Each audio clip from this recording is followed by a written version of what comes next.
Welcome to the deep dive. Today, we're going to be diving into something pretty relevant to, well, basically everything you do: human motivation and social behavior.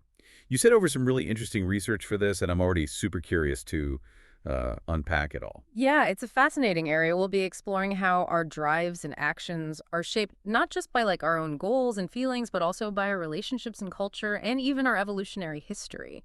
Okay, now I'm really intrigued. See, I always thought motivation was all about just like chasing good vibes and dodging the bad, but I have a feeling we're going to be going way beyond that today, right? Absolutely. Our sources dive into this idea that feeling effective is like a core human driver, and it's more nuanced than just simple pleasure seeking. Okay, this is where it gets really interesting for me. We always hear about like extrinsic motivation, like doing things for rewards or to avoid punishment. How does that fit into feeling effective? That's a perfect example. Think about it, if you only drank coffee because someone was forcing you to, it wouldn't be the same, would it? But when you choose to savor that first cup, you're owning that action. You're connecting it to your personal ritual, and that brings a sense of control. Well, yeah, that makes a surprising amount of sense. So even with these external motivators, how we internalize them ties back to feeling effective. Exactly. It's about connecting those actions to our values and feeling a sense of autonomy even when we're pursuing external goals. And that feeling of effectiveness actually manifests in three main ways. Ooh, lay it on me. What are these three ways? First, there's value. Achieving outcomes that we desire. It's about feeling like we're making progress and achieving things that matter to us. Okay, that one feels pretty intuitive. What's the second way? It's control, the feeling that we have agency over our lives and we can influence what happens to us. Right, like my morning coffee ritual. I get to decide when and how I enjoy it, which makes it way more satisfying. Precisely. And the third piece is truth, which might sound a bit philosophical, but it's essentially about understanding the world accurately. So feeling effective isn't just about getting what we want. It's about feeling in control and understanding our reality. That's a pretty cool way to think about it. Yeah. It highlights how intertwined our internal drives and our perception of the external world are.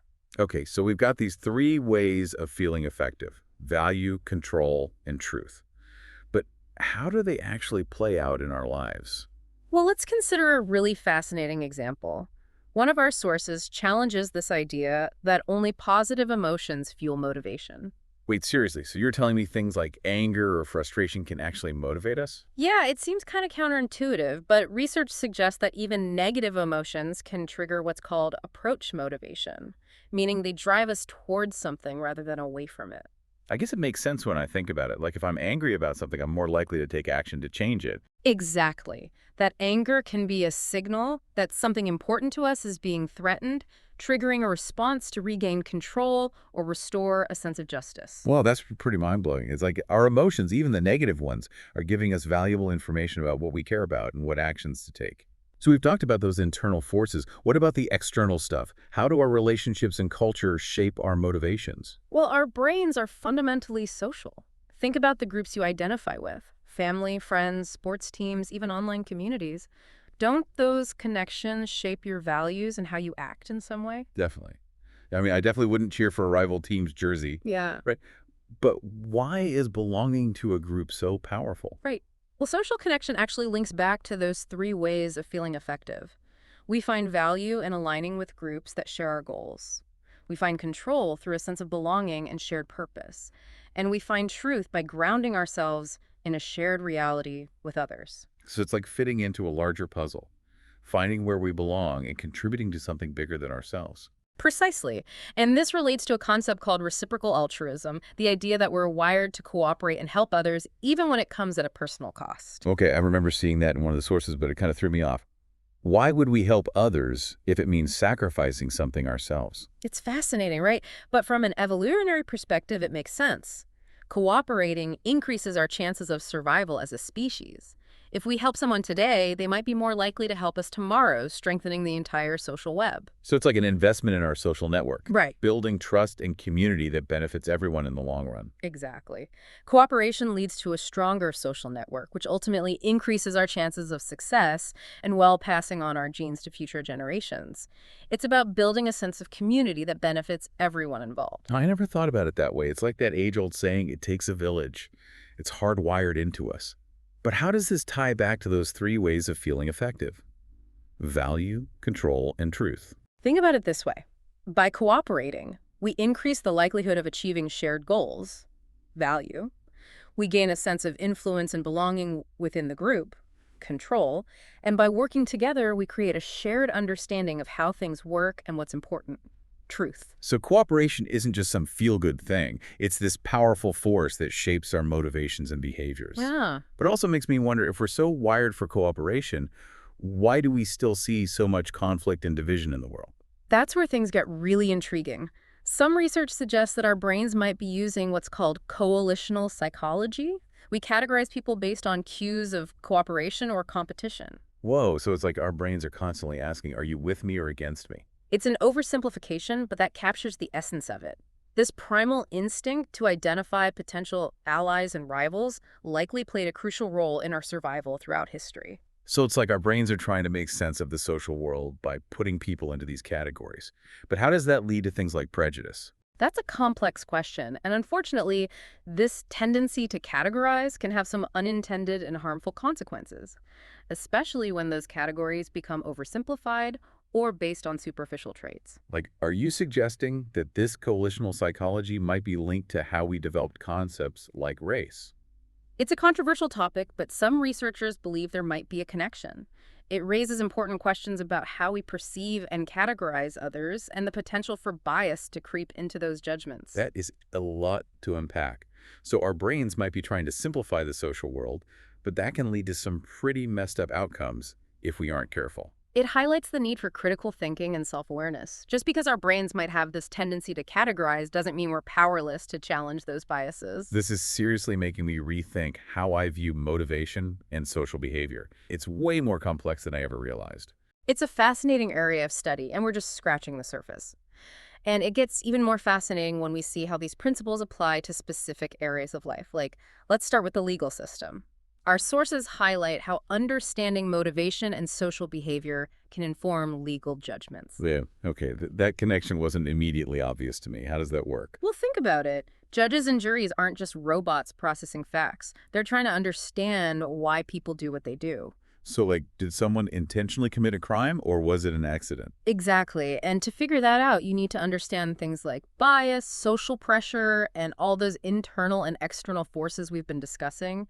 The sources also talk about this idea of procedural justice. It's not just about the verdict, but whether people feel like the process itself was fair. Ah, I see. So even if the outcome is technically just, if people felt manipulated or unheard during the legal process, they're not going to see it as legitimate. Yeah, precisely.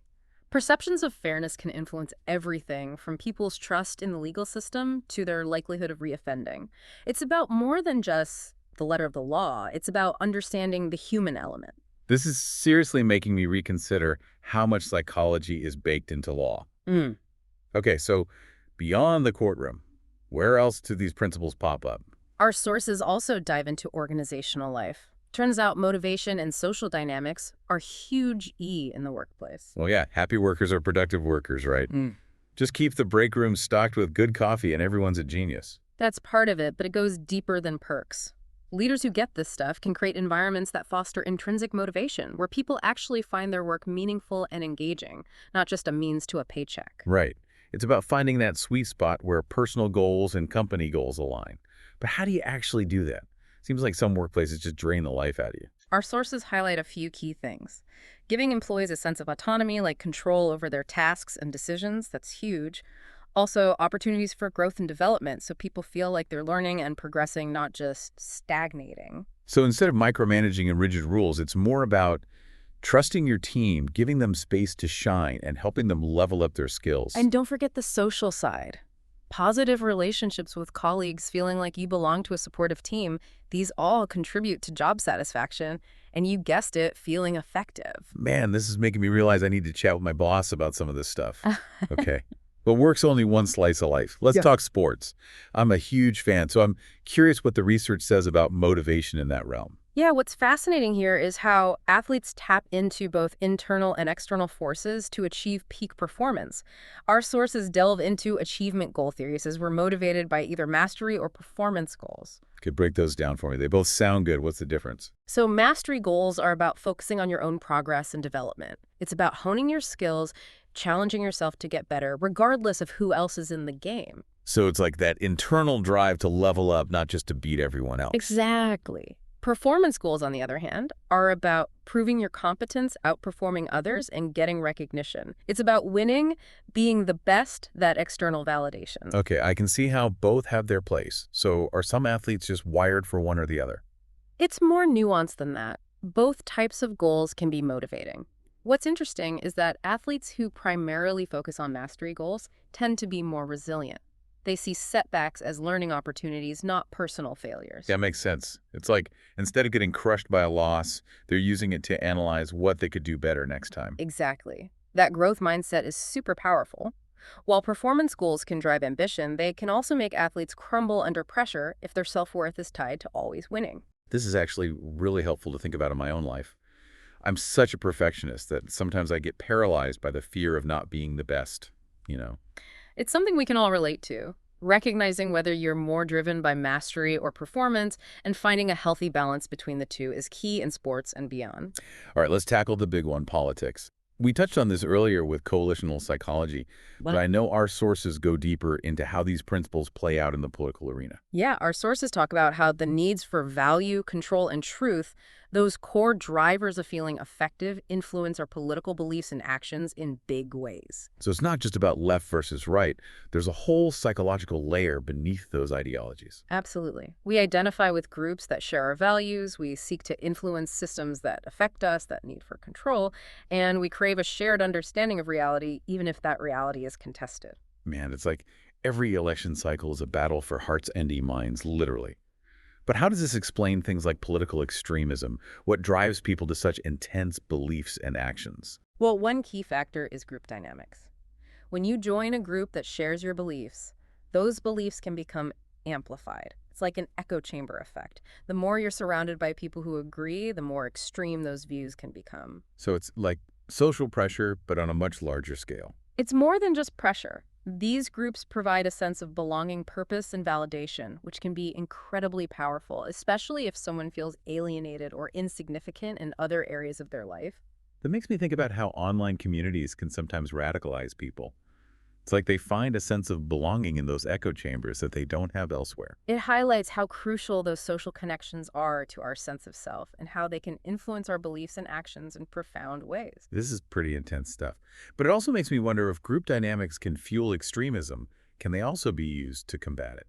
That's a great question, and thankfully the research offers some hope. One approach is to promote intergroup contact, creating opportunities for people from different backgrounds and beliefs to interact in positive, meaningful ways. So instead of isolating ourselves in echo chambers, we need to actively engage with people who hold different views. Exactly. When people have positive interactions with those they might otherwise see as the enemy, it can challenge their stereotypes and reduce prejudice.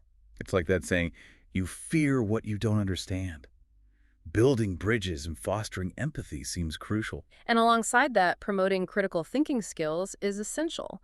Teaching people to question their assumptions, evaluate evidence, and consider different perspectives can make them less susceptible to extremist propaganda.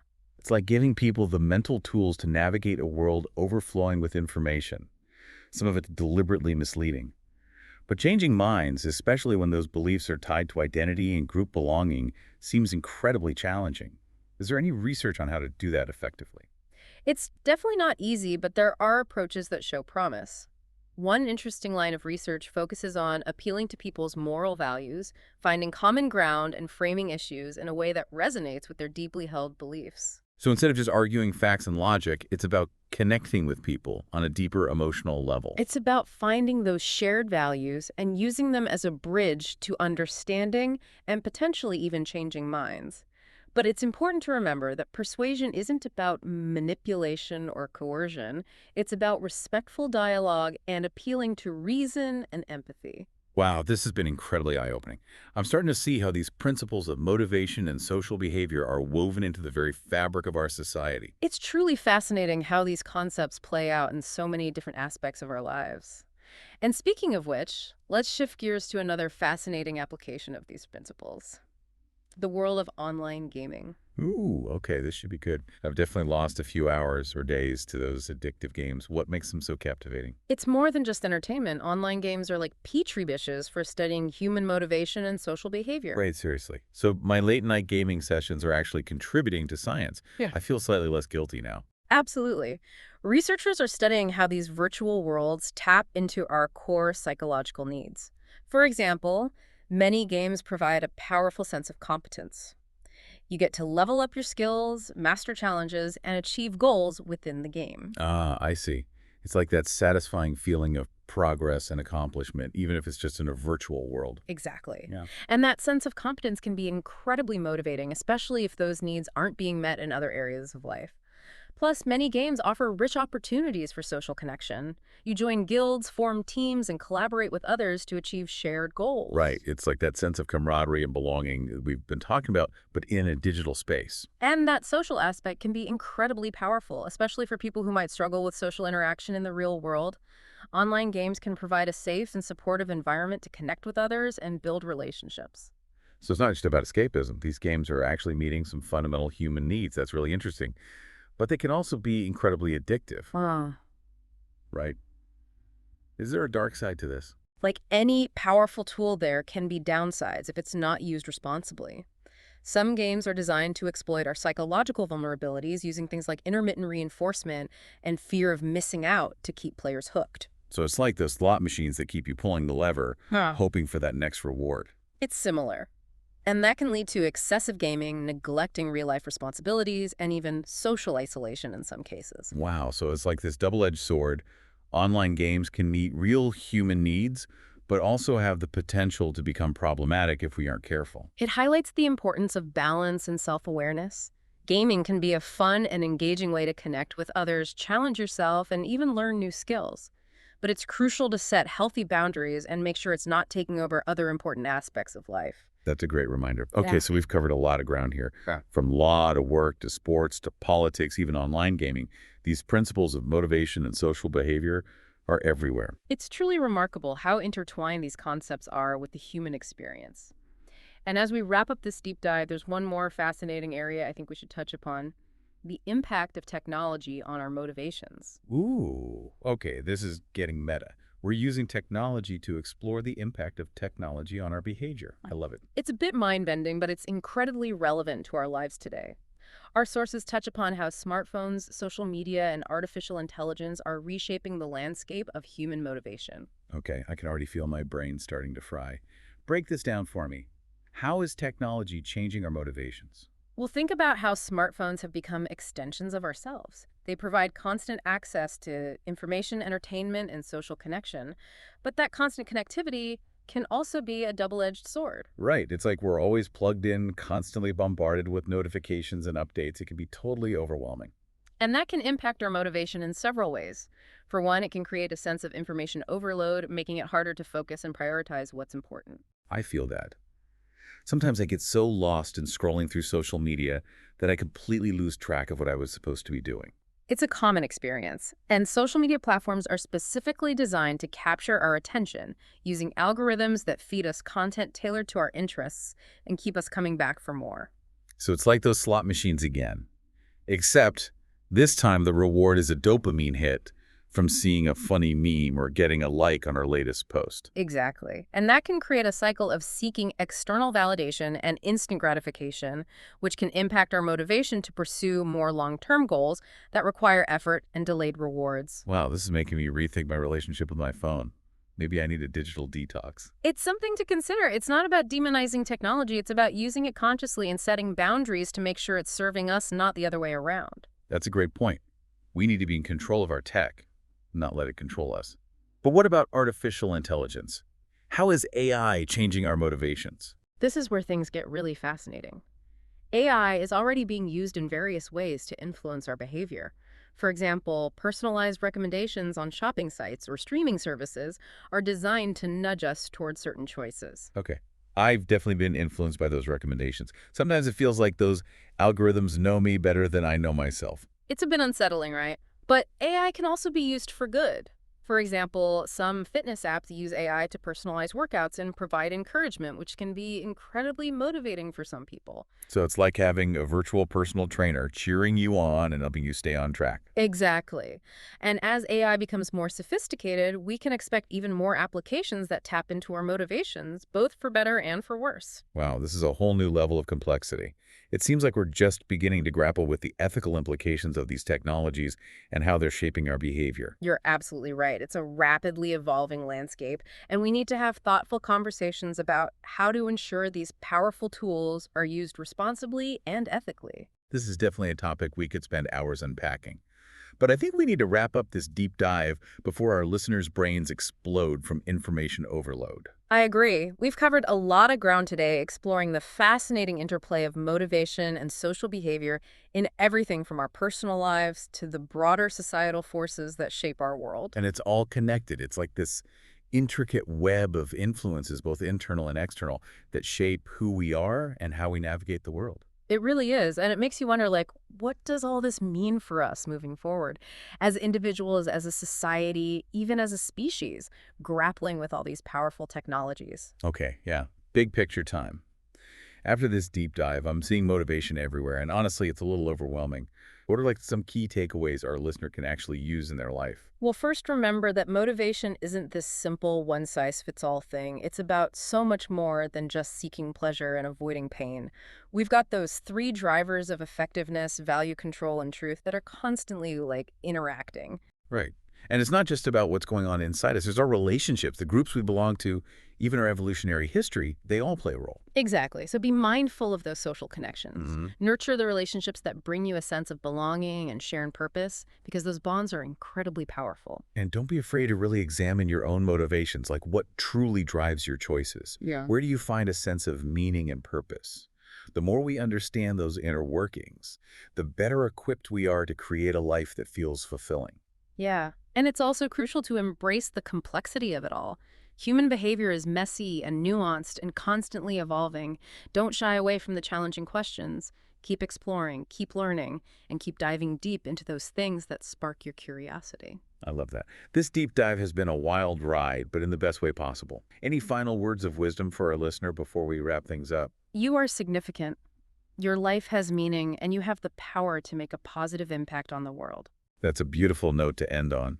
Thank you so much for joining us on this incredible exploration of human motivation and social behavior. It's been my pleasure. And to our listener, thank you for tuning into The Deep Dive. Keep those brains buzzing, and we'll catch you on the next episode.